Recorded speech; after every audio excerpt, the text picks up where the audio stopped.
Bonjour à tous et bienvenue dans cette présentation.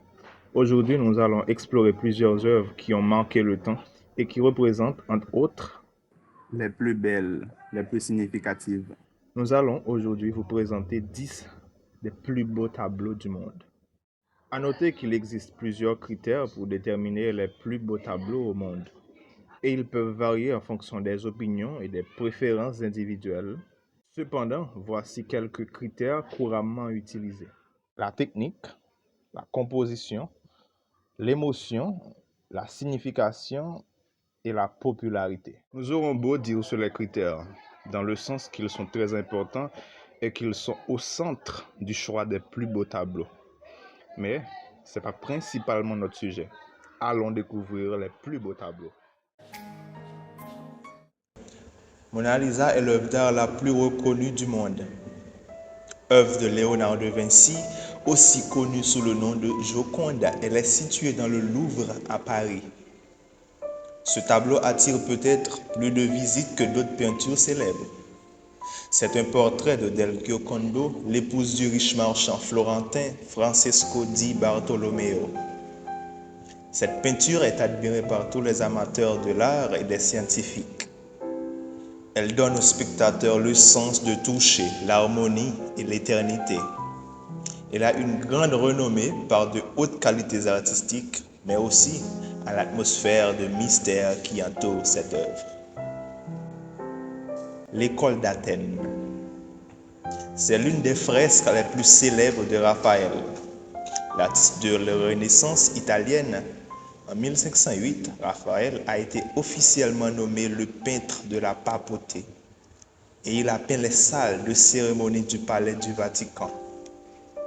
Au centre du tableau, nous pouvons voir les deux penseurs, Aristote et Platon. La signification de ces deux personnes était extrêmement grande pour la philosophie occidentale, parce que les concepts de leurs écoles différentes ont été repris par le christianisme. La création d'Adam. C'est une des fresques de Michel-Ange, peinte en 1508 à 1512. La fresque illustre l'apparition d'Adam, le premier homme à qui Dieu a donné la vie. Le sujet de la création biblique de cette peinture a été retiré du livre de la Genèse. La fresque fait partie d'un schéma iconographique complexe. La création d'Adam de Michel-Ange est l'une des peintures religieuses les plus reproduites de tous les temps. L'image des mains touchantes de Dieu et d'Adam est devenue emblématique de l'humanité. Le tableau a été reproduit dans d'innombrables imitations et parodies. Le fresque est situé sur le fond de la chapelle Sixtine à la Cité du Vatican à Rome. La peinture à l'huile sur toile, La jeune fille à la perle, est l'une des œuvres les plus connues faites par l'artiste hollandais Johannes Vermeer. Le tableau représente une jeune femme imaginaire en robe avec une très grande boucle d'oreilles en perles dans un espace sombre peu profond, ce qui attire l'attention du spectateur exclusivement sur la femme. Maintenant, l'œuvre réside en permanence au musée Maurits Louis à La Have. Ce style de peinture avec des scènes de la vie ordinaire a été appelé plus tard peinture de genre. La femme regarde des spectateurs avec ses yeux grands. Il nous semble qu'elle veut nous dire quelque chose parce que ses lèvres sont séparées. Certains experts comparent cette peinture avec la Joconde de Léonard de Vinci parce qu'elle a aussi un air énigmatique et mystère.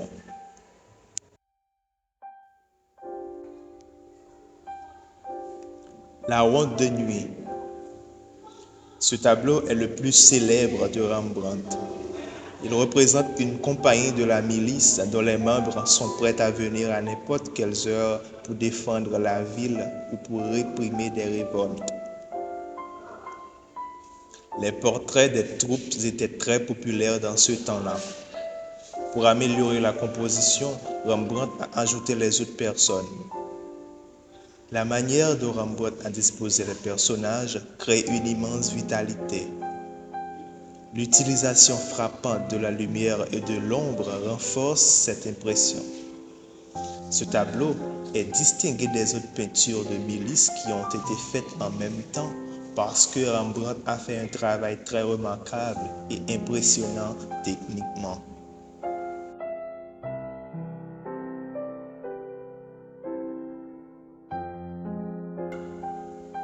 La scène. La scène a été peinte par Léonard de Vinci entre 1495 et 1498 pour l'église de Santa Maria del Grazi de Milan en Italie. Cette peinture a été commandée par le duc de Milan, Ludovico Sforza, qui était aussi un admirateur de Vinci. La peinture dépeint l'atmosphère du choc et de la confusion, ainsi que les réactions de chacun des 12 apôtres. Jésus-Christ vient de déclarer à eux que l'un d'eux le trahirait. Cette scène est peinte comme elle a été décrite dans l'évangile de Jean, chapitre 13, verset 21. Malgré de nombreuses tentatives pour restaurer le dynamisme de la peinture, les dommages environnementaux ont porté une grande partie de la peinture loin. Cette peinture a été depuis copiée, réinterprétée et refaite à plusieurs reprises par divers artistes. La dernière tentative de restauration étant faite en 1999. Même aujourd'hui, la peinture est restée dans l'église où elle a été peinte. C'est une église de la Santa Maria del Grazi à Milan. Une série de 250 pièces appelées Nénuphars a été peinte par le peintre français Claude Monet entre 1840 et 1926. 250 peintures représentent un étang de nénuphars de son jardin. L'ensemble est l'une des plus grandes réalisations du début du XXe siècle. La peinture mise l'un à côté de l'autre, les tableaux donnent l'illusion d'un paysage infini parsemé de nénuphars, d'arbres et de reflets de nuages. En 1883, Monet a été frappé par la beauté d'un village français quand il a passé ce village à travers sur un train. Il a loué une maison dans ce village qui s'appelait Guy Vernet. Un peu plus tard, dès qu'il en a eu les moyens, il a acheté cette maison. Monet réorganise les paysages dans son jardin pour avoir l'inspiration pendant son travail sur les paysages. Il disait qu'il était bon seulement pour peindre les paysages et pour faire son jardin. Il a créé un endroit vraiment idéal pour y passer le reste de sa vie et faire des œuvres en huile, en réflexion tranquille. La collection des 250 peintures est répartie parmi les galeries les plus renommées du monde.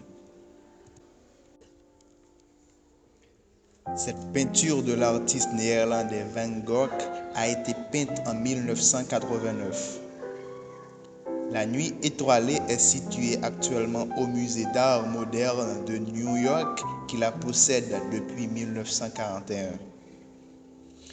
Cette œuvre est considérée comme l'une des meilleures œuvres de Van Gogh et l'une des meilleures œuvres les plus importantes de la peinture occidentale. La période de mai 1889 à mai 1890, Van Gogh a passé à l'hôpital psychiatrique de Saint-Paul de Moselle à Saint-Rémy de Provence. La peinture écrite en une journée dans un studio de l'hôpital représente une vue de la fenêtre de la chambre de Van Gogh. La vue comprend également le ciel avant l'aube et le village fictif. Guernica. Guernica est une peinture de Pablo Picasso. écrite en mai 1937 pour le gouvernement de la République espagnole pour le pavillon espagnol à l'Exposition universelle de Paris. Cette œuvre est une amalgame de styles pastoraux et épiques. L'intensification du drame est faite par l'abandon de couleurs reproduisant un effet de reportage d'un enregistrement photographique. Les couleurs de Guernica sont bleues, noires et blancs. C'est une toile murale peinte à l'huile de haute de 3,5 mètres et de large de 7,8 mètres. On peut voir cette peinture dans le musée Reina Sofia à Madrid. Guernica montre les tragédies de la guerre et les souffrances qu'elle inflige à des individus, en particulier des civils innocents. Ce travail a acquis un statut monumental, devenant un rappel perpétuel des stratégies de la guerre, un symbole anti-guerre et une incarnation de la paix. C'est le premier célèbre portrait des deux personnes de la peinture européenne. Cette œuvre est une des plus importantes de la Renaissance hollandaise. La peinture est conservée à la National Gallery de Londres.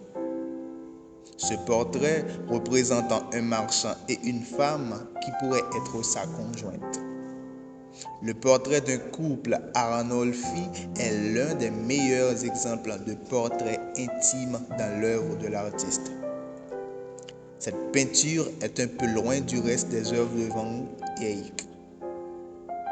L'artiste nous donne la possibilité de voir ses contemporains dans un cadre ordinaire, dans toute leur humanité.